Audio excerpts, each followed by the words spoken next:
Muy buenas tardes a todos los participantes en el curso de Antropología Filosófica, que hoy tenemos ya su clausura, el curso dedicado a el aniversario a los 50 años del doctorado de Santa Teresa, doctora aunque mujer. Y para la clausura de este curso contamos con la presencia de Monseñor Alberto José González Chávez, al que agradecemos cordialísimamente que haya aceptado la invitación a clausurar este curso tan apreciado por los participantes y que hoy pues ya termina. Monseñor Alberto José González Chávez fue ordenado sacerdote para la Archidiócesis de Toledo en el año 1995, aunque él nació en Badajoz. Fue ordenado en la Catedral Primada de España por el cardenal Marcelo González Martín, al que nos hemos referido en algunas ocasiones a lo largo de este curso. Un gran amante del Carmelo y de Santa Teresa. Monseñor González Chávez comenzó su labor pastoral como párroco de Peñalsordo y Capilla en la provincia de Badajoz y que forma parte de la Archidiócesis de Toledo. En el año 2003 pasó a Roma para cursar la licenciatura en Teología Espiritual en el Pontificio Instituto Teresiano. En 2006 se incorporó a trabajar en la Congregación para los Obispos de la Curia Vaticana.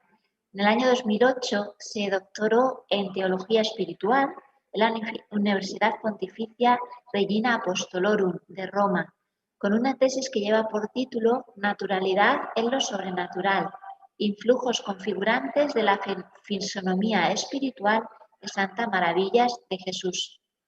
En el mismo año y en la misma universidad obtendría un máster en bioética. El 13 de mayo de 2011 fue nombrado capellán de su santidad por el Papa Benedicto XVI y desde el año 2015 es delegado episcopal para la vida consagrada con facultad de vicario para las claustrales en la diócesis de Córdoba. Él imparte cursillos, conferencias, ejercicios espirituales, no solo aquí en España, sino también en Hispanoamérica. Y tiene una muy intensa y muy fecunda actividad investigadora y de publicación. Él es autor de varios libros geográficos, yo diría de numerosísimos biografías, también de temas espirituales y litúrgicos. Entre otros títulos, ha publicado Jesús en la Eucaristía, ¿comprendéis lo que he hecho con vosotros? Rafael Merri del Val, una biografía entrañable del cardenal, secretario de Estado de San Pío X, la vida del padre Rubio, el apóstol de Madrid, el beato Marcelo Espínola, el bien a manos llenas, una biografía de el cardenal don Marcelo, que lleva por título Amigo fuerte de Dios, Juan Pablo II, Santo Súbito, Maravillas de Jesús, Destellos de su vida, Santa María Micaela del Santísimo Sacramento, la Santa de la Eucaristía, Genoveva Torres Morales, Lo débil del mundo, Madre Teresa de Jesús Romero, Un fruto de la Inmaculada, Un castillo encantado por Dios, El alma según Teresa de Jesús, un libro precioso, como todo lo que sale de sus manos. O también, por ejemplo, Padre Arnaiz, Me he dado prisa en vivir, o Mesor Eram, San Juan de Ávila, Vida y obra, una biografía también pues necesaria en torno a su nombramiento como doctor de la Iglesia. Pues esta tarde tenemos la alegría de escuchar a Monseñor Alberto José González Chávez, que nos va a hablar de un tema sobre el que él me comentaba que no está explícitamente en los escritos de la Santa, pero está muy presente, aunque no sea en la literalidad de estas expresiones. El título de su conferencia es Maternidad y Virginidad en Teresa, la fecundidad espiritual de una mujer santa. Pues cuando ustedes quieran, Monseñor, tiene la palabra. Muy buenas tardes a todos. El agradecimiento es mío porque siempre lo es comunicarse con personas a quienes nos une la misma fe en la mayoría de los casos y en todo caso el amor a la sabiduría, a la cultura, a la belleza, porque vamos a hablar de una mujer que encarna y personifica todo eso. Antes de introducirnos, quisiera invitar a una breve oración tomada precisamente de la santa. Cuando decimos la santa casi no hay que añadir el nombre, se comprende que es Santa Teresa. Es una oración muy atrevida, pero no lo sería tanto si no estuviese tomada del libro más atrevido de la Sagrada Escritura, que es el Cantar de los Cantares, del que después hablaremos, si Dios quiere, porque es el libro del amor esponsal por antonomasia. Dos breves jaculatorias, aquellas oraciones ardientes que brotaban a los puntos de la pluma de la doctora mística, en los capítulos 1 y 3, de los que durante siglos se han llamado conceptos del amor de Dios y que son sus meditaciones sobre el libro del Cantar de los Cantares. Béseme con beso de su boca, oh Señor mío y Dios mío, y qué palabra esta para que la diga un gusano a su criador. Bendito seáis vos, Señor, que por tantas maneras nos habéis enseñado. Mas ¿quién osara, Rey mío, decir esta palabra si no fuera con vuestra licencia? Pues, Señor mío, no os pido otra cosa en esta vida, sino que me beséis con beso de vuestra boca, y que sea de manera que, aunque yo me quiera apartar de esta amistad y unión, esté siempre, Señor de mi vida, sujeta mi voluntad a no salir de la vuestra. Bien, después de esta bellísima introducción que nos ha proporcionado la misma santa, quisiera dar también una pincelada de colorido cuya tonalidad envolverá un poco toda esta intervención. Es una frase de uno de los más eximios teresianistas de todos los tiempos, el padre Efrén de la Madre de Dios, autor de la que yo considero hasta ahora mejor biografía sobre Santa Teresa, Tiempo y vida de Santa Teresa, en la BAC. Y el padre Efrén, que aparte de todo escribía con mucho gracejo, dice así: siempre será para nosotros un secreto la fuerza del amor teresiano, tan humano y tan sobrenatural. Pues en este amor, natural en lo sobrenatural y sobrenatural en lo cotidiano y doméstico y humanísimo y absolutamente femenino y encantador, vamos a tratar de entrar desde esta angulatura virginal, esponsal, maternal. Hagamos una más o menos breve introducción histórica. En la historia de las religiones, la unión sexual simboliza un acontecimiento sacro, el símbolo de la unión de la divinidad a un ser humano o matrimonio sagrado se halla ya antiguamente en el paganismo. Según la leyenda, Numa Pompilio, segundo emperador de Roma en el siglo VIII a.C., mantuvo relaciones con la ninfa Egeria. Plutarco, ya año 125, encuentra natural el deseo de los dioses de unirse a mujeres para depositar en ellas un germen divino.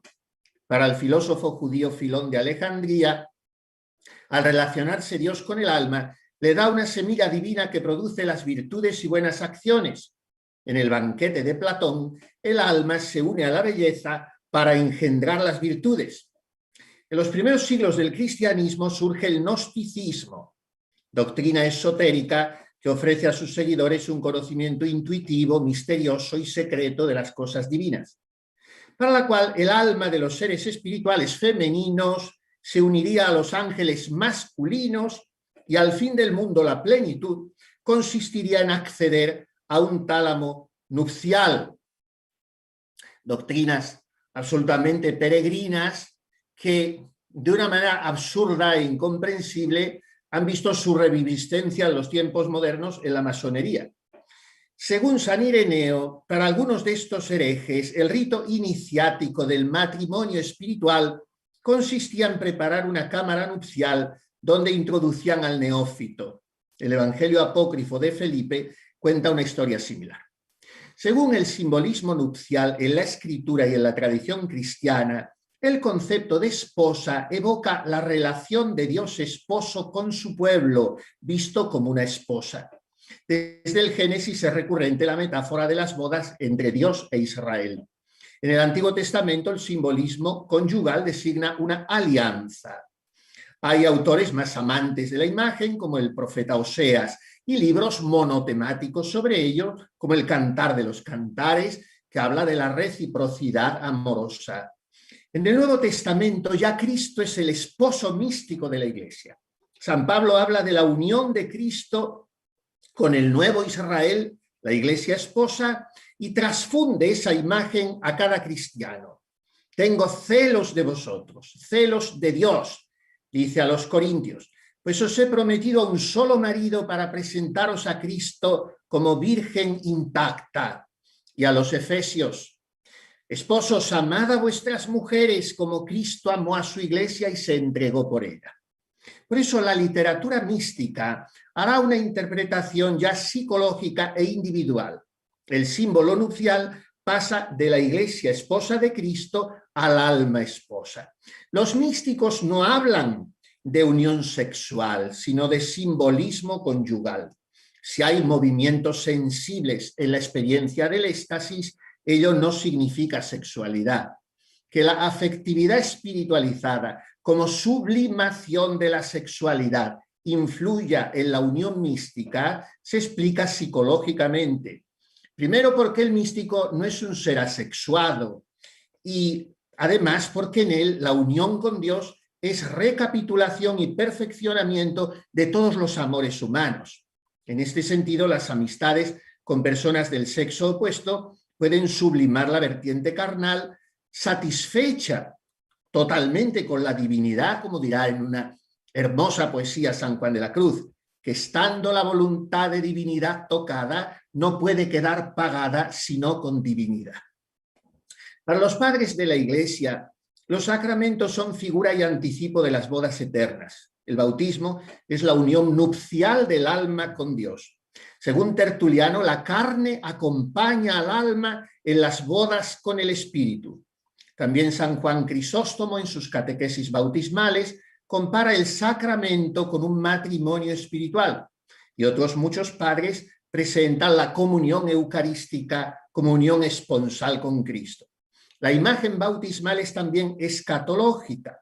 El matrimonio espiritual comienza con el bautismo y apunta a la muerte indómino en el Señor, que desemboca en la unión eterna con Él. En la parábola de las 10 vírgenes, la muerte es la venida de Jesucristo, esposo, al encuentro del alma. Y el final de la Sagrada Escritura son estas palabras. El espíritu y la esposa dicen, ven. Así finaliza el Apocalipsis. Más allá de la revelación oficial, la espiritualidad individual se sirve de la imagen del matrimonio espiritual. En su comentario al Cantar de los Cantares, San Hipólito de Roma trata de la unión del Verbo con la Iglesia. Pero el gran iniciador de la simbología nupcial es Orígenes, que interpreta el Cantar como poema de unión entre Dios y el alma esposa, contemplada como parte de la Iglesia esposa. Y esto es el matrimonio espiritual. Otros, como San Cipriano, San Atanasio, San Ambrosio, también hablan de una virginidad nupcial. Para San Gregorio de Nisa, estamos en el siglo IV y V, el Cantar representa un matrimonio divino, incompatible con los placeres de la carne, entre Dios y el alma esposa, sumergida por el bautismo en la muerte de Cristo. Más afectivo, y ya a inicios del segundo milenio, San Bernardo distingue el amor servil y al filial, del hijo que obedece por amor y piedad, pero pensando en la herencia. Pues bien, ambos son inferiores al amor esponsal, puro y desinteresado. La esposa ama gratuitamente, por el mismo hecho de amar. En conformidad de voluntades, el alma ama a Dios por Dios mismo, como Él la ama a ella por sí misma. Solo un amor así es matrimonial. El alma del bautizado es esposa del Señor en virtud de la dependencia de amor de Jesucristo a su esposa la Iglesia. Más adelante, el beato Ruysbroeck, siglo XIII-XIV, Hugo de San Víctor, siglo XII, Ricardo de San Víctor, también siglo XII, desde las bodas espirituales del Verbo con la naturaleza humana, explican la ascensión al matrimonio místico con un lenguaje humano, noviazgo, boda, consumación, y hablan de fecundidad apostólica. El primero en designar a la Virgen cristiana como esposa de Cristo había sido ya en el siglo II Tertuliano. A partir del siglo III la expresión se hizo corriente. Los antiguos rituales de la consagración de vírgenes, algo que modernamente se ha rescatado, hablan de matrimonio espiritual con Jesucristo, copiando el lenguaje del matrimonio humano. La Virgen no tiene otro esposo que Cristo. A partir del medievo, muchas santas vírgenes viven sus bodas místicas con Cristo, con una ceremonia nupcial donde la presencia de María Virgen es recurrente. En el caso de Santa Catalina de Siena, siglo XIV, un anillo colocado por Cristo sella el compromiso. Otro impactante relato autobiográfico es el de Santa Verónica Giuliani. A veces la boda mística tiene lugar en una visión intelectual trinitaria. Sin verse ninguna imagen, el Verbo desposa al alma, abrazándola en presencia de las otras dos personas divinas. En ocasiones se trata de una experiencia eucarística, en otras va acompañada de estigmas. También hay casos de varones, como el matrimonio espiritual de los beatos Enrique Suso o Bernardo, nuestro padre Hoyos, Bernardo Francisco de Hoyos, ya en el siglo XVIII, o también en el siglo XVIII en Italia, San Pablo de la Cruz. Esto trata de ser un recoger históricamente todos estos datos. Nos fundamos mucho en el Dictionnaire de Spiritualité, que trata muy bien y muy en profundidad el tema de la esponsalidad, del matrimonio espiritual, pero introduzcámonos en nuestro tema. A nosotros nos interesa ahora Santa Teresa de Jesús. El proceso espiritual de Teresa es una experiencia que dura toda la vida. Ella expone su itinerario progresivamente en sus libros. Vida, desde su infancia hasta sus 50 años, relata cómo Dios la ha vencido. Camino de perfección, vademecum de oración y virtudes para sus monjas, y Moradas del castillo interior, su obra de madurez, que describe sistemáticamente las distintas etapas de oración y desde la cual deben interpretarse los libros anteriores. Ella escribe inspirada por el Señor, se siente como impelida a transmitir su experiencia pese a sus muchas enfermedades y a la corriente institucional no favorable a ello, y por eso conocemos sus etapas. La primera etapa de la vida espiritual de Teresa es la de la conversión, desde su ingreso en la Encarnación de Ávila a los 20 años hasta que emprende la fundación de San José en 1562 a sus 47. Este proceso culmina en el desposorio espiritual. Vive las primeras experiencias de lo que ella llama oración sobrenatural, oración de quietud y de unión, con manifestaciones psicológicas y corporales como visiones, revelaciones, locuciones, percepciones olfativas, éxtasis, levitaciones. Solo con el tiempo se le revelará su significado. Al comienzo ella teme estos fenómenos extraordinarios, no los comprende, tampoco sus confesores. Ella recela de estas experiencias por su naturaleza ignota, por la transformación sorprendente que producen, por la repentina intensidad con que irrumpen. El alma es elevada por la sobreabundancia de la gracia y la preponderancia de las virtudes teologales. Cristo invade la vida de Teresa y misteriosamente la hace ver sin imágenes y oír sin sonidos, percibiendo con las potencias del alma, directamente actuadas por Dios, sin impresiones sensibles externas.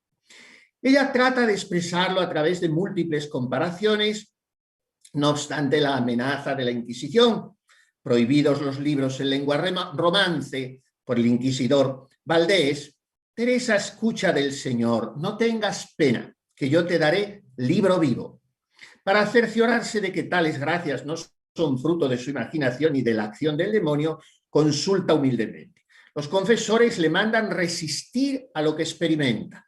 Como quiera que las visiones van en aumento, le prohíben incluso la oración, mas ella objeta que no toma la iniciativa, que es Dios quien actúa en ella.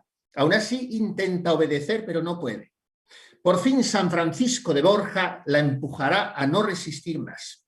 Y Teresa alcanza la libertad interior. Su alma es tomada por Dios, que le dice: ya no quiero que tengas conversación con hombres, sino con ángeles. Estas palabras, donde algunos, por ejemplo, el recientemente beatificado gran maestro espiritual, Padre María Eugenio del Niño Jesús, en su libro Quiero ver a Dios, y otros quieren ver el inicio del desposorio espiritual de Teresa, estas palabras le otorgan una fuerza nueva. Se multiplican sus experiencias místicas, visiones, locuciones, y vive la transverberación.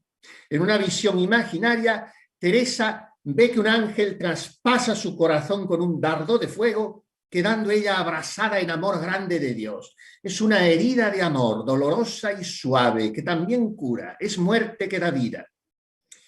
El amado es vulnerable también, porque al mismo tiempo que amado es amante.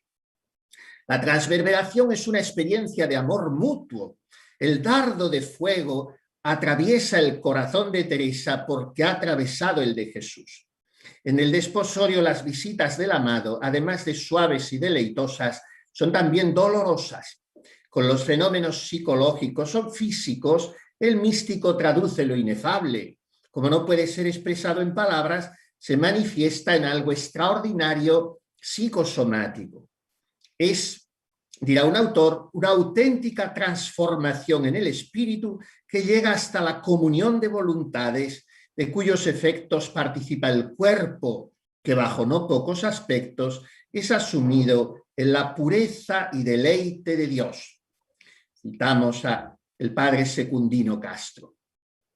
Este periodo de desposorio espiritual de Teresa dura al menos 12 años, en los cuales se intensifican las visitas del amado, inesperadas, frecuentes, purificadoras, y se multiplican hasta hacerse habituales los arrobamientos en los que Dios habla al alma disponiéndola para el matrimonio. Si a veces estos fenómenos místicos traen dolor, es un padecer deleitoso del que el alma sale fortalecida. Teresa vive estas mercedes sobrenaturales con sus consiguientes fenómenos corporales, visuales y auditivos, como parte del camino de purificación hasta alcanzar la unión amorosa con Dios. Esto implica el despojo del propio deseo, llevando al alma a abandonarse por entero al protagonista absoluto de este proceso, que es Dios de comienzo a fin. El alma siente que sus potencias son impulsadas por alguien que las satisface más de lo que ellas podrían alcanzar. Y Dios se le revela en grados progresivos. Según Teresa, recogimiento activo, recogimiento pasivo o infuso, quietud, unión, desposorio espiritual y matrimonio espiritual. Y en esta preparación paulatina, deleitosa, intensísima al matrimonio, el alma es transformada, divinizada. Teresa oye de Dios: ya eres mía y yo soy tuyo.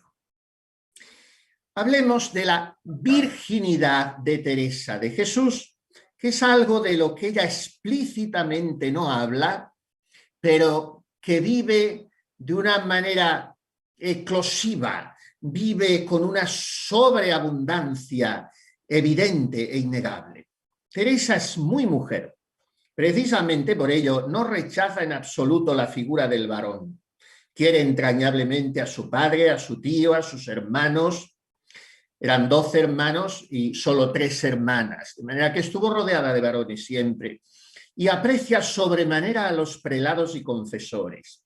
Teresa cree a fondo en la mujer recia, inteligente, sacrificada, trascendental, pacificadora y combativa, honesta, guardiana de los valores morales, espejo de virtudes humanas y cristianas, paciente y mansa, admirablemente capacitada para la contemplación, abierta a la amistad, emprendedora, valiente, administradora, sociable.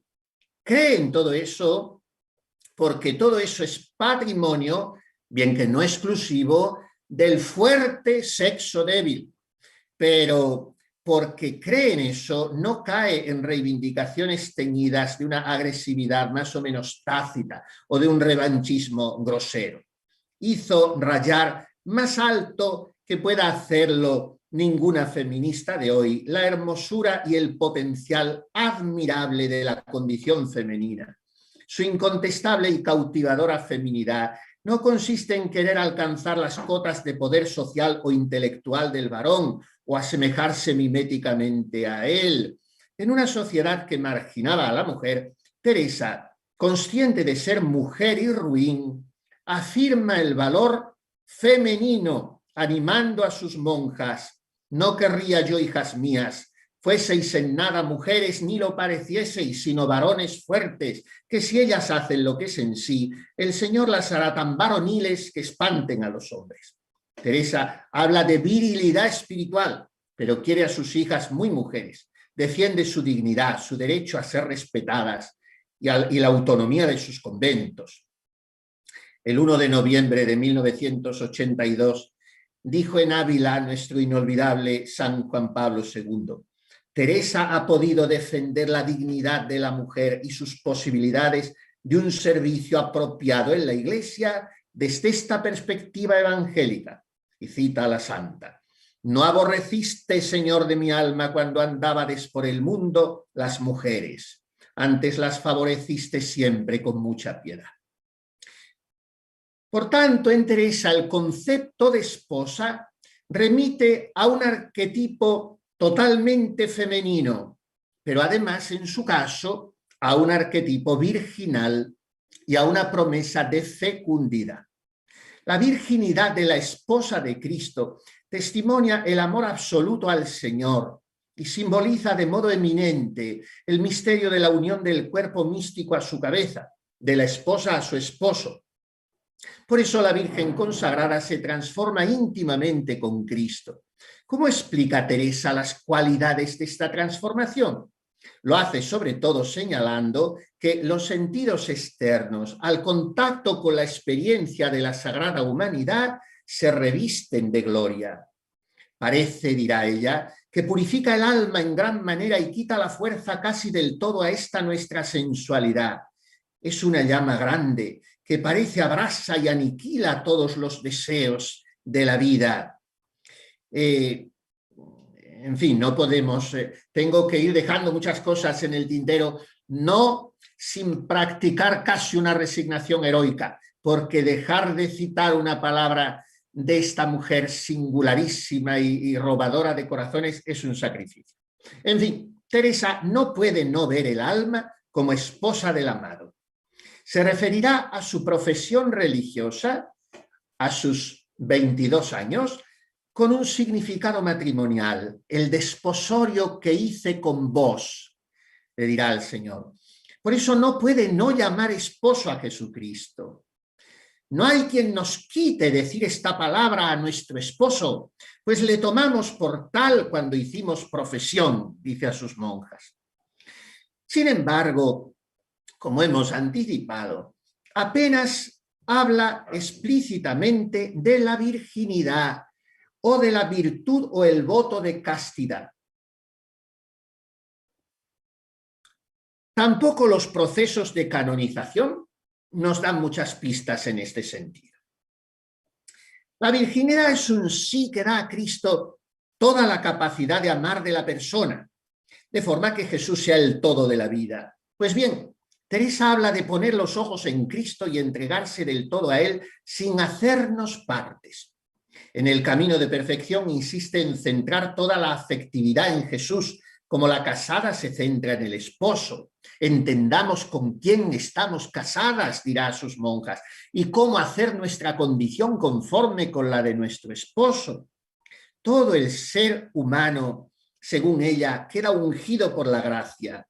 Por tanto, también debe ser asumida la sexualidad y sus condicionamientos. Si Cristo, esposo de la Iglesia, es el esposo de la religiosa, de la consagrada, la consagración virginal, gran estado, al decir de Teresa, no es renunciar a amar y ser amado, sino abrir de par en par el corazón. Tal es el fundamento de la castidad, y a educar en él dedica Teresa varios capítulos del camino de perfección, aprovechando al explicar la oración de recogimiento. Capítulos 26 al 29.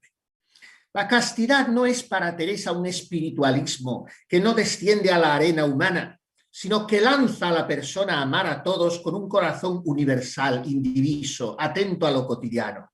Pretextar amor puramente sobrenatural para derivar a un angelismo de corazón gélido y cortesía diplomática están los antípodas del humanismo teresiano.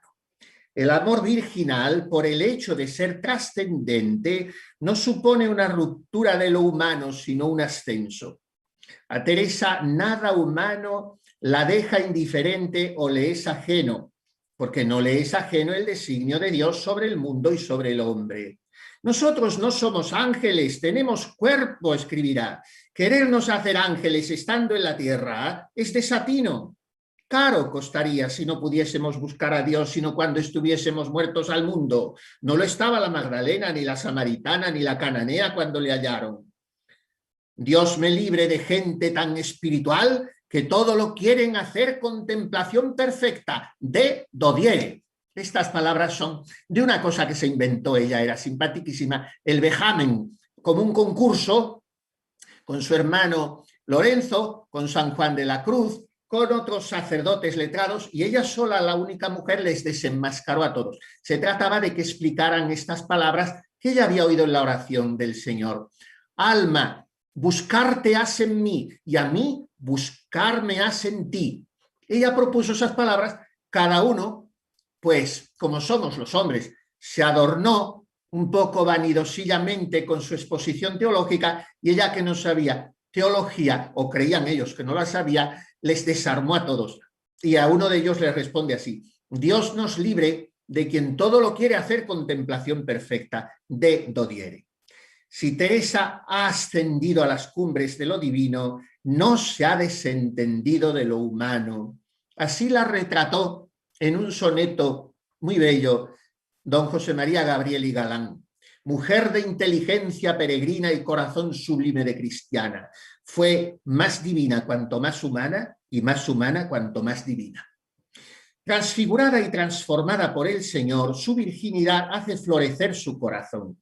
Teresa vive con un amor universal y desencadenado. Su afectividad se plenifica y fecundiza. Las características de su feminidad se acendran.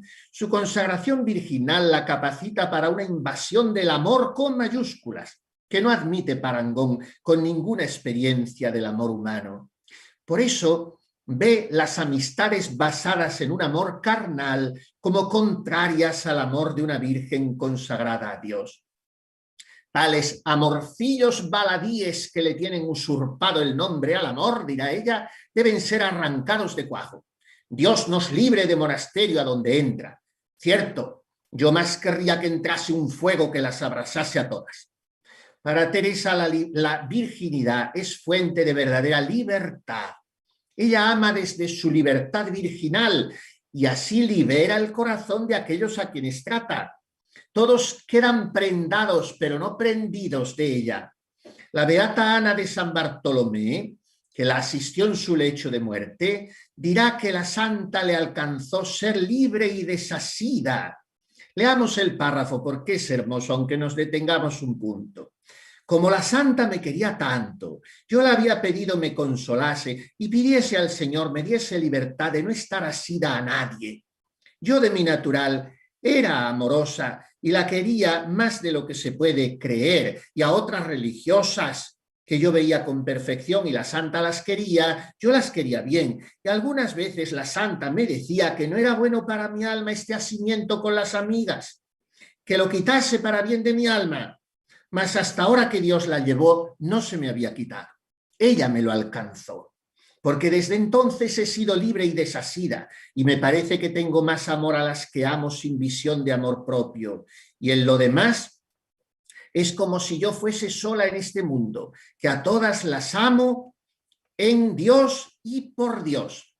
Está tomado de la encantadora por su candorosa ingenuidad autobiografía escrita en Amberes de la beata Ana de San Bartolomé, que después llevó el Carmelo a Francia y los Países Bajos.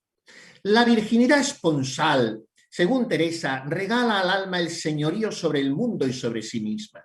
Libres quiere Dios a sus esposas, asidas solo a Él. Sabe que el combate es difícil.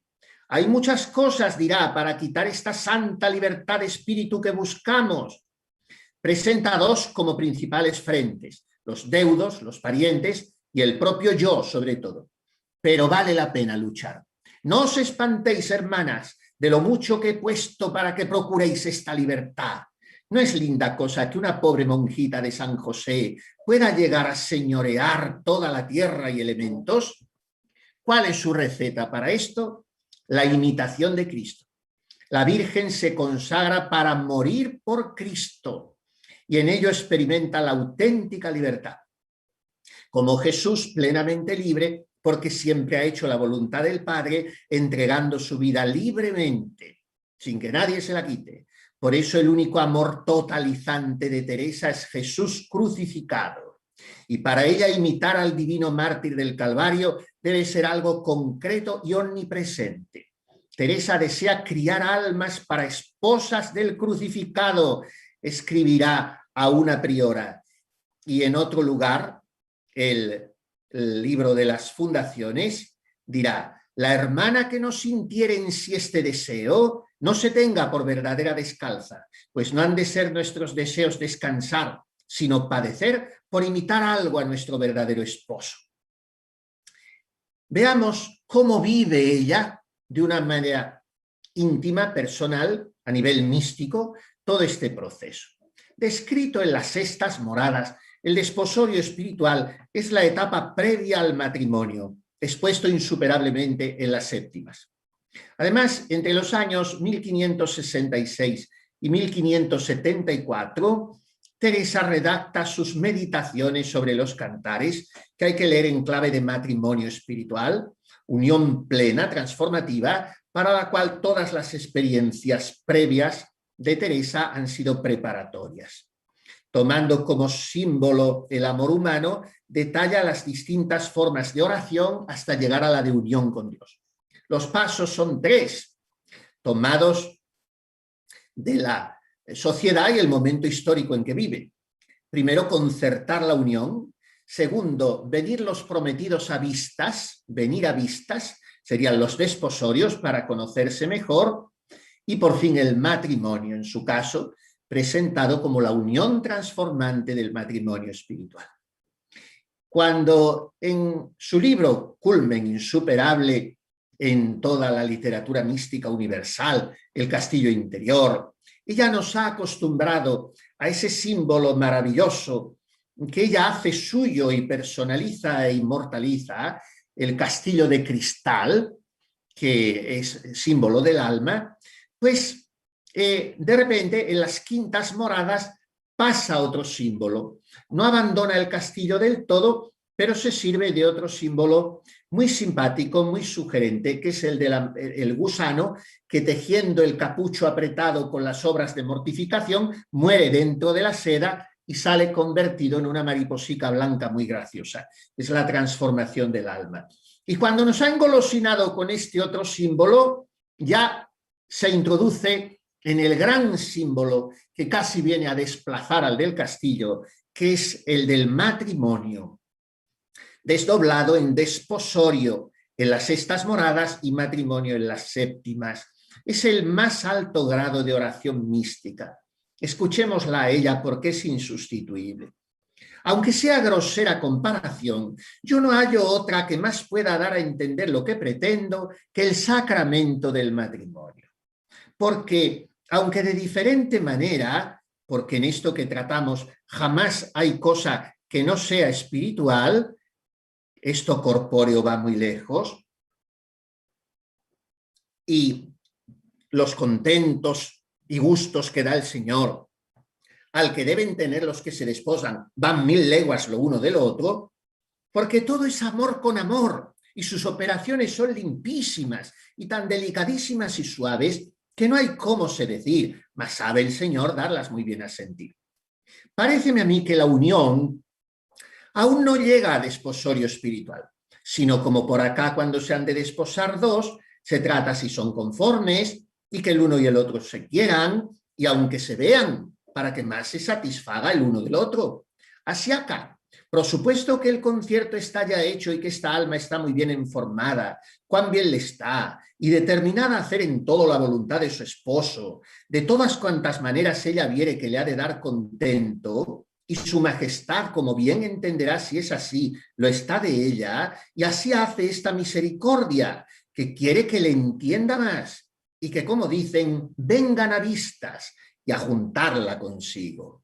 Allí no hay más dar y tomar, sin un ver el alma por una manera secreta quién es este esposo que ha de tomar, porque por los sentidos y potencias en ninguna manera podría entender en 1000 años lo que aquí entiende en brevísimo tiempo. Mas como es tal el esposo, de sola aquella vista la deja más digna de que se vengan a dar las manos, como dicen, porque queda el alma tan enamorada que hace de su parte lo que puede para que no se desconcierte este divino desposorio. Está retratando con su grafismo, con su plasticidad insuperable, con esa que llama Fray Luis de León en el prólogo a la primera edición de sus obras en 1588, con esa elegancia desafeitada de quien parece que no cuida su prosa y resulta que nos ofrece la mejor de todos los tiempos en la lengua castellana, está reflejando su propio proceso espiritual en esos años que son los últimos 12, como hemos dicho, de desposorio y todos los anteriores de búsqueda de la unión con Dios. Todo esto desemboca en la experiencia inefable del matrimonio espiritual que recibirá 10 años antes de su muerte, el 18 de noviembre de 1572, siendo priora en la Encarnación de Ávila, con una visión imaginaria inaugural.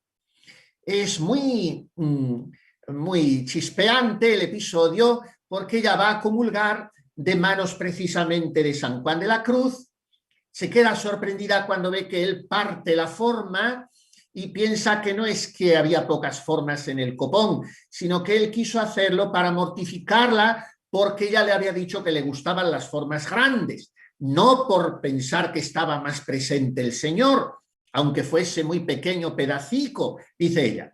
Total, que el Señor se sirve de uno de esos precipitados juicios femeninos que también tienen las santas, y entonces le dice mientras comulga, como exculpando a San Juan de la Cruz y vengándose a lo divino de Teresa, le dice su majestad: no hayas miedo, hija, que nadie sea parte para quitarte de mí, dándome a entender, dice ella, que no importaba.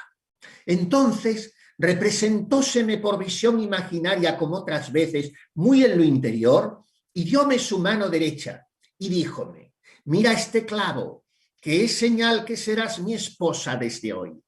Hasta ahora no lo habías merecido. De aquí en adelante, no solo como criador y como rey y tu Dios mirarás mi honra, sino como verdadera esposa mía. Mi honra es ya tuya y la tuya mía. Hízome tanta operación esta merced que no podía caber en mí y quedé como desatinada.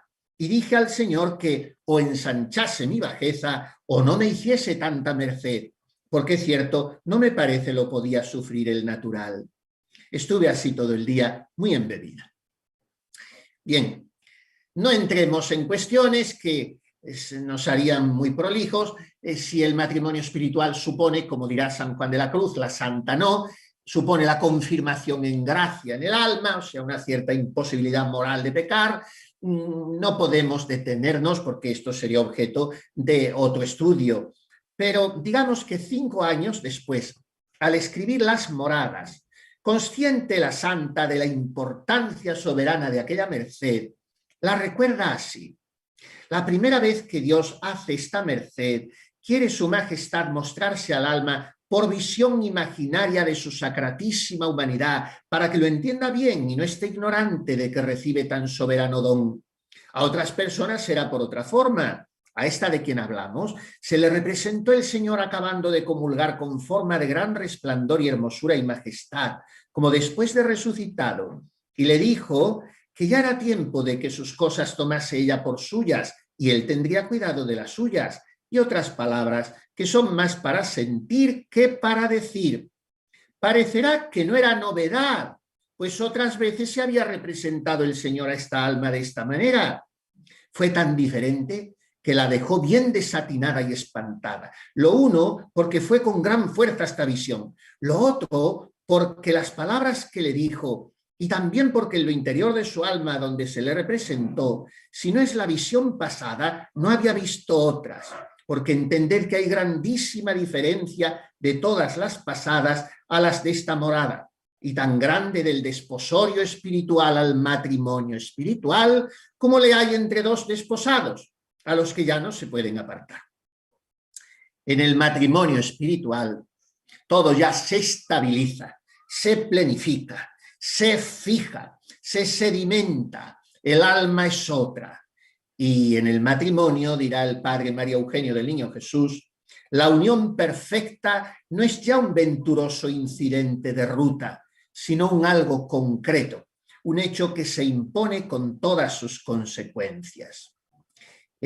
Después, cuando empiece a escribir las séptimas moradas, que tienen 4 capítulos, en el primero de ellos dirá que después hay una certificación todavía más honda, más profunda, más íntima del matrimonio espiritual, por medio de una visión intelectual que es mucho más subida y más alta que una visión imaginaria. No podemos leer ese párrafo, que es un párrafo de oro en las obras de la santa, pero invito al oyente a que lo haga, como le invito a que lea todos los escritos de la Santa Madre, por lo menos una vez al año. Pero, digo, es el primer capítulo de Las Moradas, donde ella habla que en lo muy, muy interior del alma, algunos quitan ese segundo muy, algunas ediciones creyendo que es una errata. No, ella lo puso 2 veces. En lo muy, muy interior siente en sí esta divina compañía. ¿Qué compañía? La de la Santísima Trinidad, con una percepción distinta de cada una de las personas divinas. Y habla en unos términos absolutamente sobrecogedores, estremecedores, en una experiencia mística inefable, inenarrable, sin embargo de lo cual Teresa recibe la gracia para narrarla y transmitirla. Pues bien, vengamos ahora a la fecundidad eclesial. Los escritos de Teresa son camino de perfección para los que de ellos se alimentan. La oración litúrgica de su fiesta nos invita a alimentarnos de su celestial doctrina. Su influencia en la vida espiritual de la Iglesia es inmensa. Su magisterio iluminador se ha consumado en una maternidad fecunda. Teresa es verdaderamente, como reza el pedestal de su estatua preciosa de Filipo de la Valle en la Basílica Vaticana, según se entra a mano derecha, a la izquierda justo enfrente de ella está mi paisano San Pedro de Alcántara, patrón de Extremadura, los dos sobre las pilas de agua bendita del Bernini preciosas, y el pedestal de Santa Teresa pone Sp Mater, o sea, Mater Spiritualium, madre de los espirituales. Hemos dicho que en su comentario al Cantar de los Cantares, Teresa presenta al alma pidiendo al esposo el beso de su boca, en un deseo de paz e intimidad con Dios. La esposa, según el libro santo, pide ser sostenida con flores, aquel versículo tan hermoso del Cantar de los Cantares. Fulciteme floribus, tipateme malis quia amore langueo. Sostenedme con flores, fortalecedme con manzanas, con frutos, porque desfallezco de amor. Pues bien, esto es para Teresa el anhelo, la necesidad de generar vida, porque la relación esponsal es por sí misma familiar y la experiencia de amor hace nacer en Teresa un deseo maternal que ha de ser prudente y pacientemente vivido, porque dice ella, cuando un alma desea salir a aprovechar a otros, el peligro es salir antes de tiempo. En todo caso, este es aquí el aprovechamiento del alma, dice ella. Puede ya, con entender claro que no es suya la fruta, comenzar a repartir de ella. Comienza a dar muestras de que guarda tesoros del cielo y a tener deseo de repartirlos con otros y suplicar a Dios no sea ella sola la rica. Comienza a aprovechar a los prójimos casi sin entenderlo ni hacer nada de sí. Ellos lo entienden porque ya las flores tienen tan crecido el olor que les hace desear llegarse a ellas. Entienden que tiene virtudes y ven la fruta que es codiciosa. Querríanle ayudar a comer. O sea, virgen y esposa, Teresa desea ser por su unión con Jesús también madre de almas. Naturalmente hablando, una madre da la vida al hijo. A nivel espiritual, una madre da la vida de Dios, la gracia, engendra hijos espirituales, que pueden haber sido también engendrados biológicamente, ya que los padres deben ser los primeros en comunicar a sus hijos la vida de la gracia, alimentándolos en el camino de la santidad en la iglesia doméstica que es la familia. Así lo había vivido Teresa con sus padres, virtuosos y temerosos de Dios, y con sus 11 hermanos, también virtuosos, ninguna cosa me desayudaban a servir a Dios. Pero ella abandonara padres y hermanos para seguir solo a Jesús crucificado, para ser su esposa de sangre, como dice el libro del Éxodo. Jesús dio a Teresa signos claros de que iba a convertirla en madre de muchos. Ella se reconoce en el cuerpo místico de Cristo a través de su unión esponsal con el esposo de la Iglesia sumamente amado. Y el amor engendra hijos para el amor. Hace crecer la vida de Dios en la propia alma y los demás. Esto es maternidad espiritual, dar vida a las almas a través de una vida plena. Por tanto, la maternidad espiritual de Teresa es gracia inagotable que aún hoy engendra en nosotros la vida de Dios. Teresa nos transmite y entrega la vida de Jesús que ha venido para que todos tengan vida y vida en abundancia. Ser madre de las almas dio sentido psicoemocional y dio proyección eclesial a su vida y le ayudó a superar las grandes pruebas que el Señor le deparó y que vivió en cierto sentido como martirios de un corazón maternal, con la total entrega de una madre, sin medir la magnitud de su sacrificio. La traducción de su virginidad consagrada y el sentido de su reforma descalza es esa maternidad o fecundidad apostólica. Dar almas al crucificado y sustentarlas con el sacrificio. Que ayuden en algo al crucificado, dirá a sus monjas. Sensible a la división del cuerpo místico, a Teresa le duele la escisión por el cisma de la herejía luterana, le provoca un dolor profundo esta herida de la Iglesia de su tiempo. Hay que leer los primeros capítulos del Camino de Perfección. Por esa pasión por la Iglesia, ella sufre, llora y compromete toda su vida, dedicando a esa pasión el ideal evangélico de su reforma carmelitana, que ella quiere reforma eclesial. En su modo nuevo de vivir el Evangelio, trasmina una Iglesia renovada. Su solución personal es la oración.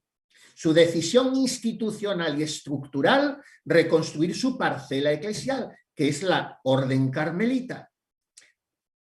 Bien, ella funda su Palomarcito de San José de Ávila, le siguen en vida de ella 16 conventos más, después la reforma de los varones, y vamos abreviando. Su reforma bien pudo tener el mote joánico proeis, por ellos me santifico, como dijo Jesús en el cenáculo en la oración sacerdotal.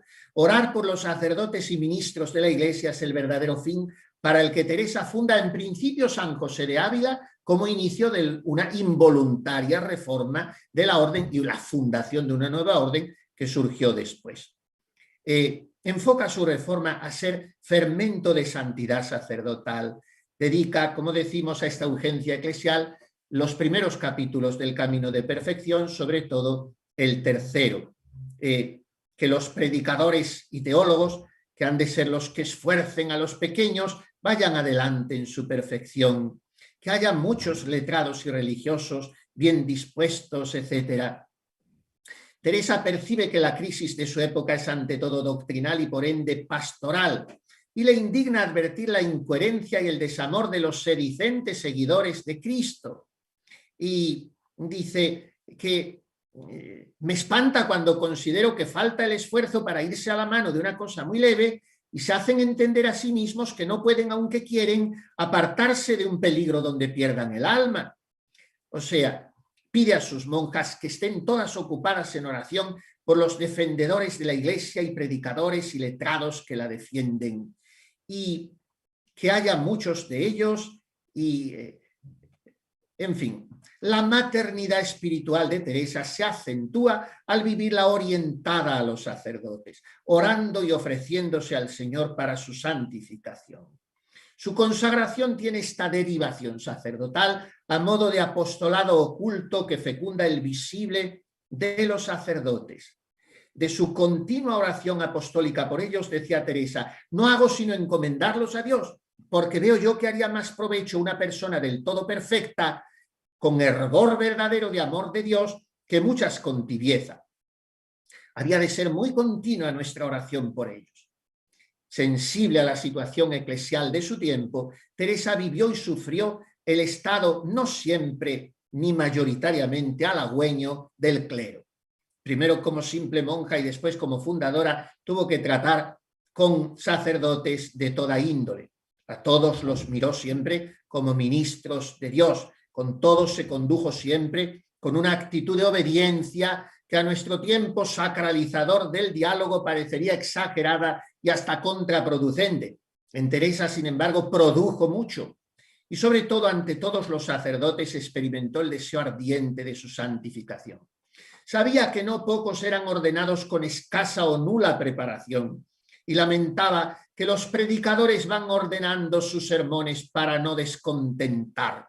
Buena intención tendrán, pero se enmiendan pocos, porque tienen mucho seso los que predican, no están con gran fuego de amor de Dios como los apóstoles.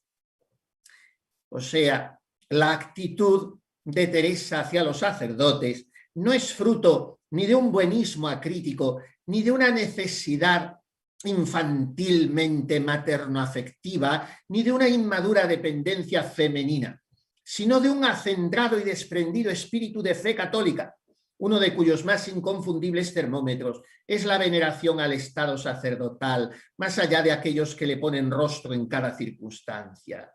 Su fe desnuda en la virtud de la ordenación sacerdotal hace prevalecer el nivel ontológico sobre el moral, como se pone de manifiesto en algunas gracias místicas que no podemos referir aquí.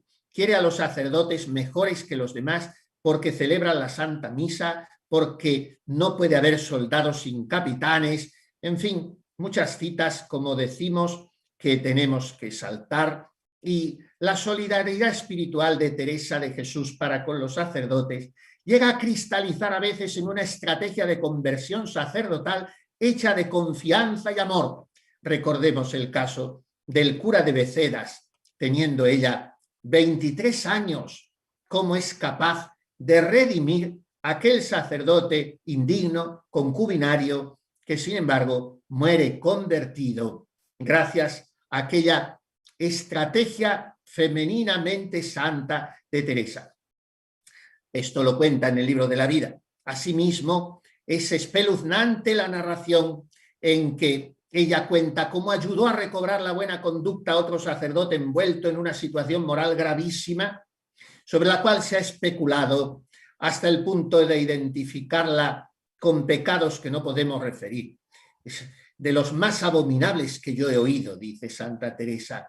Y entonces ella experimenta un sentimiento entretejido de compasión humana y de dolor por el sacrilegio y la profanación eucarística y sacerdotal, pero ora, escucha las humildes confidencias del sacerdote y le anima. sin espantarse ni escandalizarse puritanamente y callando siempre el nombre, y pide al Señor que le vengan a ella los tormentos que este hombre padecía, y también le libera, le convierte y le regenera. Esto lo cuenta en el capítulo 31 del libro de la vida, parágrafo 7.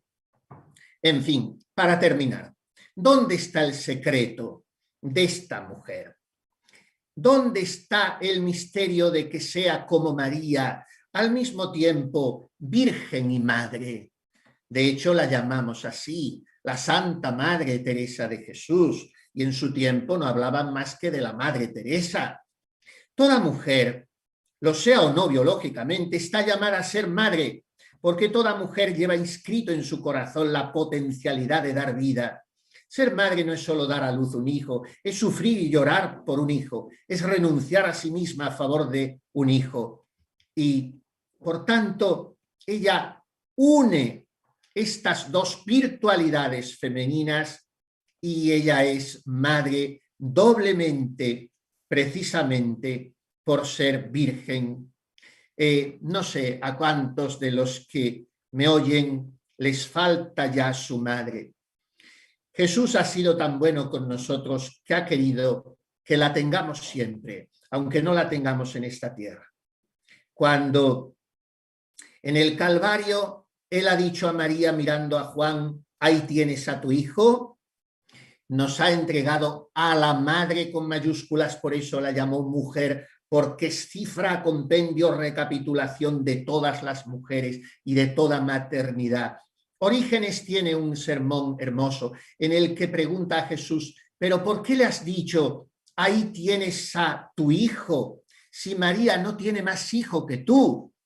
Juan es una sustitución y se responde el mismo padre de la Iglesia que no. Juan no es un sustituto, como ninguno de nosotros somos un sustituto, un premio de consolación de Jesús, sino que estamos llamados a ser Jesús.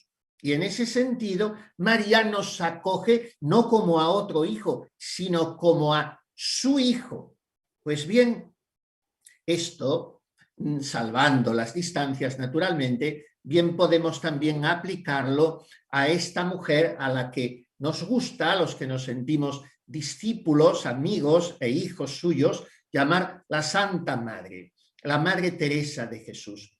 Ella, Mater Spiritualium, ella, Virgen y Madre, Mater et Magistra, nos acoge en su escuela y en su corazón y nos hace entender cómo la virginidad esponsal, la esponsalidad virginal, la consagración a Cristo vivida en libertad puede ser un cauce hermosamente limpio de una fecundidad maravillosa, quizá no visible, como sucede a las carmelitas. Santa Teresa no las fundó para que vieran los frutos de su fecundidad, pero están en el motor, en lo que diría otra carmelita, Santa Teresita del Niño Jesús, el amor, porque están en el corazón de la Iglesia. Pues en ese corazón ocupa un puesto de privilegio Teresa de Jesús, virgen y madre también, porque nos ofrece la abundante vida del corazón de Jesús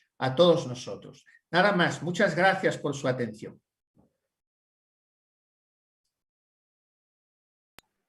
Muchísimas gracias, Monseñor Alberto José, por esta bellísima conferencia de clausura que verdaderamente nos ha transmitido la belleza de la virginidad y de la maternidad espiritual y de la figura de esta gran mujer, esta entrañable santa que nunca se termina de conocer, ni de querer, ni de dejarse enseñar por ella. Estamos recibiendo preguntas y también comentarios de felicitación de la profundidad de la ponencia. Invita más a la reflexión y a la contemplación que casi a preguntar, pero sí que han llegado también algunas preguntas. Entonces, una de ellas es la siguiente que le leo. ¿No cree que la belleza de su vida tiene que ver con que vivió en integridad la virginidad como entrega total a Dios? ¿Por qué hoy se desdibuja esta belleza o no se comprende incluso dentro de la Iglesia? Pues aparte del pansexualismo imperante, aparte del materialismo práctico, hijo de una época que se ha empeñado en vivir, como decía Benedicto XVI, et si Deus non daretur, como si Dios no existiese.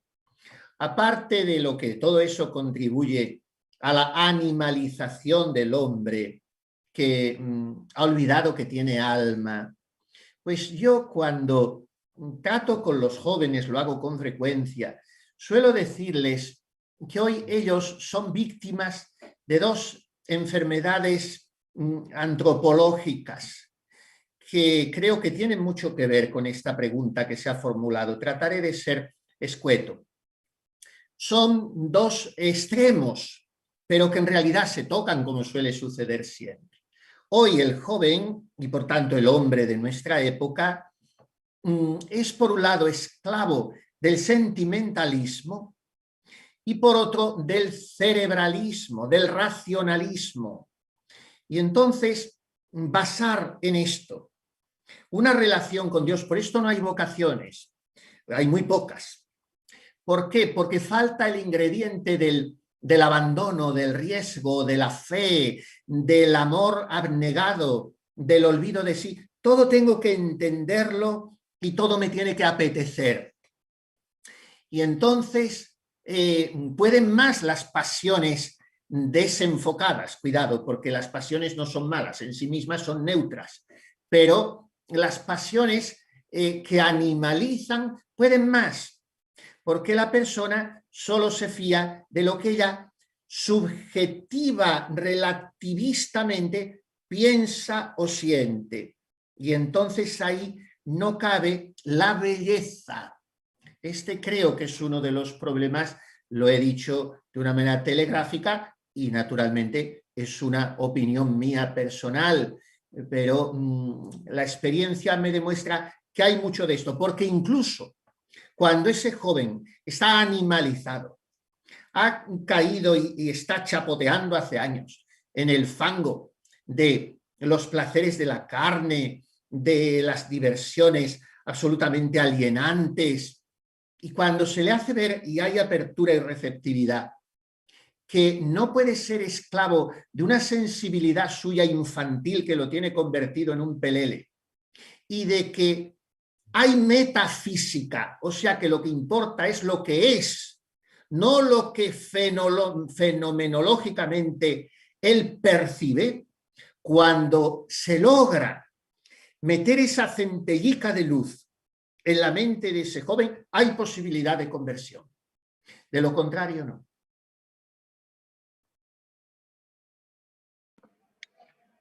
Muchas gracias. Llega otra pregunta en relación precisamente también con los jóvenes. Y dice así: hoy he tenido que hablar brevemente de la vida consagrada en una clase de la universidad. Es una persona que trabaja como profesora en la universidad. Cuando dije que la vida consagrada prefigura la vida del reino de los cielos, una alumna preguntó si eso significa que en el cielo todos seremos solteros. ¿Qué respuesta sería la mejor para darle? Bueno, nos la ha dado nuestro Señor Jesucristo cuando le vino aquel un poco impertinentillo a proponerle que si una mujer se había quedado viuda y se había ido casando con los 7 hermanos de su marido, que ya había que tener ganas de boda, pues al final de cuál de los 7 era viuda. Y entonces Jesús, que es la sabiduría increada y da las mejores respuestas que se pueden dar, como cuando le preguntaron, ¿serán muchos los que se salven? No dijo ni muchos ni poco. Esforzaos en entrar por la puerta estrecha. Hay que pagar tributo al César, dad al César lo que es del César y a Dios lo que es de Dios.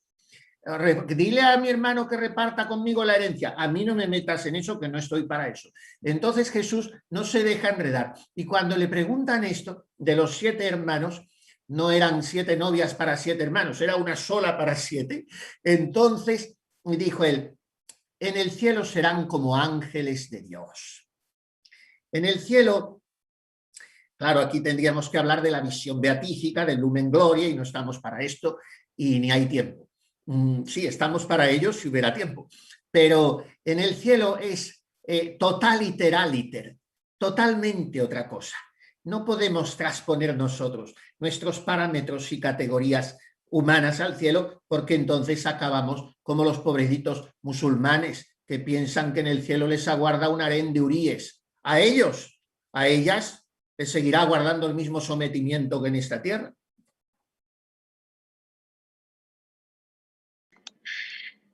Muchas gracias. Hay una pregunta sobre un comentario que ha hecho acerca de el deseo del alma de hacer bien a otros. La pregunta es, ¿qué podríamos identificar como un anticiparnos en el tiempo a salir apostólicamente al servicio de los demás? Creo que lo que quiere decir es, cuando un alma desea aprovechar a otros, Santa Teresa dice que no debe anticiparse, que no siempre la persona está preparada o no es el momento de hacerlo. ¿Qué criterio es el que nos ayuda a ver cuándo sí es el momento? Es que esto es muy propio de los principiantes, de los neoconversos, de los entusiastas prematuros, que quieren repartir la fruta antes de tenerla madura y enseñar antes de saber. Entonces, el criterio es que primero el alma se sienta muy impulsada por el Espíritu Santo a orar y a hacer penitencia, que es lo que hacemos hoy muy poco, porque hoy se nos va mucho todo en hablar y en programar y en reuniones y en papeleos. Pero lo que nos pide nuestro Señor y Nuestra Señora es oración y penitencia, y después ir y hacer discípulos de todos los pueblos, bautizándoles en el nombre del Padre, del Hijo y del Espíritu Santo. No rezando todos al mismo Dios, sino al Padre, al Hijo y al Espíritu Santo, que es el único Dios, el Dios trinitario. Y entonces, cuando el alma precisamente no siente en sí que es imprescindible su enseñanza para los otros, que tiene que entrar en escena, que tiene que corregir enseguida, es cuando quizá empiece a estar capacitada para hacerlo. Cuando hay esa urgencia, posiblemente es más nacida de su amor propio y de una impericia un poco pueril. Muchas gracias, porque es sumamente claro en todo lo que nos está respondiendo. Soy extremeño. Y Sí. dicen que los extremeños somos más claros que la sopa de un asilo. Sí, y también muy simpáticos, no es solo algo que tengan los andaluces como patrimonio. Una última pregunta me ha llegado, bueno, de momento, y es acerca de la maternidad espiritual. Me ha llegado cuando todavía no había terminado la ponencia, entonces quizá a lo mejor después se ha matizado. Santa Teresa se ofreció por los sacerdotes, pero su maternidad la desarrolló con las carmelitas. ¿Cómo deberíamos entonces entender su relación con el sacerdocio? ¿Es propio entenderla como maternidad? Bueno, yo me he saltado ahí mucho porque si me hubiera podido detener estaría todavía hablando. Santa Teresa solamente confesores tuvo más de 30 oficiales, digamos. De manera que trató con muchos sacerdotes, muchos religiosos, y su maternidad espiritual, tengamos en cuenta una cosa, la desarrolla con todas las almas que trata, incluso con su propio padre, porque a su propio padre le introdujo en los caminos de la oración, siendo ella joven monja, y con todos los que trataba. Pero además es el único caso en la Iglesia de mujer fundadora de una orden de varones, de manera que la maternidad espiritual la desarrolla también respecto a muchos cientos de hombres, porque en su vida crece más la orden de varones, que empieza 6 años después que la de mujeres, y ella funda en 1568 una pequeña casucha, una alquería en Duruelo, con 2 frailes, San Juan de la Cruz y otro, y aquello se expande, pero Santa Teresa muere en 1582, de manera que en 14 años ve crecer mucho la Orden de los Varones, con muchos avatares que ahora no hacen al caso. Y esos frailes ella los tiene también por hijos, de manera que el caso más palmario de una maternidad filial o de una filiación maternal es la relación absolutamente singular que Santa Teresa tiene, no tanto con San Juan de la Cruz, al que quiso muchísimo y con quien tuvo una compenetración y una sintonía espiritual extraordinaria, pero sobre todo con aquel fraile al que ella conoció cuando ella tenía 60 y él 30, hijo de un secretario de Felipe II, el padre Fray Jerónimo Gracián de la Madre de Dios. Santa Teresa hace voto de obediencia hacia él y todo, pero al mismo tiempo que su hija es también su madre. E incluso el libro de la vida, ella lo dedica, lo escribe, lo dirige a un dominico muy notorio, hijo de los condes de Oropesa, Fray García de Toledo, al que ella vuelve a conocer en Toledo. Es muy simpático el episodio en que lo cuenta, se resiste a ir a confesar, al final va, al final hablan, él le pregunta cómo va su vida espiritual, ella no se lo quiere decir y él le dice, bueno, si no me lo dice vuestra reverencia, me lo dirá el padre Fray Pedro Ibáñez, dominico también como él, de Ávila. Total, que hablan los dos y ella se vuelve a su sitio y hace esta oración: Señor, bueno es este para nuestro amigo, porque era un fraile que no es que anduviera disipado, pero era un poco señorón. Y a partir del tratar con la santa, pide irse a vivir a un desierto de su orden, se hace un contemplativo, total que la santa le dirige el libro de la vida, a Fray Francisco García de Toledo, y algunas veces le llama vuestra paternidad, otras vuestra merced, como si fuera nuestro usted. Entonces no estaba tan ducha ella en los tratamientos, después se impondría en ellos y como sabe que a los que tienen títulos les gusta que se los recuerden, pues decía como San Juan de Ávila, que le decían sus discípulos, ¿por qué gasta tanto sobrescrito y tanto título? Y les decía al maestro Ávila, ¿quieren paja? Démosles paja. Bueno, pues Santa Teresa a Fray García de Toledo le dice, mire, mi padre, mire, pero alguna vez se le escapa en el libro de la vida y le dice, mire, hijo mío. O sea, que ella vive esa maternidad sobre las carmelitas, por supuesto, es su maestra, es su educadora, es su inspiradora, pero sobre los hombres y sobre los sacerdotes. Yo invito a que se lean esos dos casos que he dicho, en los primeros capítulos de su vida, el del cura de Beceras, y en el capítulo 31, el de ese otro sacerdote, cómo convierte, en la plena acepción del término, cómo convierte la santa, o sea, que desarrolló su maternidad sobre los hombres, yo creo que casi mejor que sobre las mujeres, porque al final no obtuvo el amor unánime de sus monjas, tuvo episodios muy tristes y desgarradores, pero yo suelo decir que los hombres somos siempre niños pequeños y entonces nos sometemos más al influjo afectivo que tenga sobre nosotros una mujer, aunque parece que rechacemos el influjo psicológico o intelectual, pero también lo aceptamos siempre.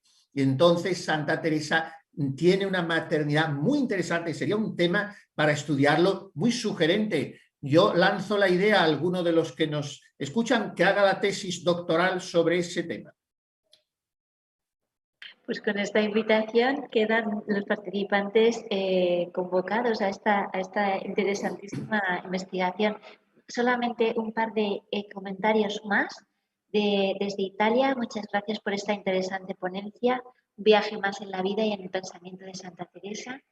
Y un participante muy asiduo a nuestros cursos, Pedro Córdoba, escribe: muchas gracias por la grata y elaborada conferencia del padre Alberto José González Chávez, han ligado a Peñalsordo y Capilla mis lugares de infancia familiar, sobre Santa Teresa de Jesús, maternidad y virginidad en Teresa, la fecundidad espiritual de una mujer santa. Y comenta: hay una maternidad biológica y una espiritual. Los que nos dedicamos a la enseñanza también sabemos que hay una concepción maternal en el trabajo literario, en la creatividad, una voz nacida de acoger el silencio, que brota, no lo olvidemos, de aquello que Dios ha sembrado, gestado, hecho crecer en el fondo más querido e íntimo del alma humana.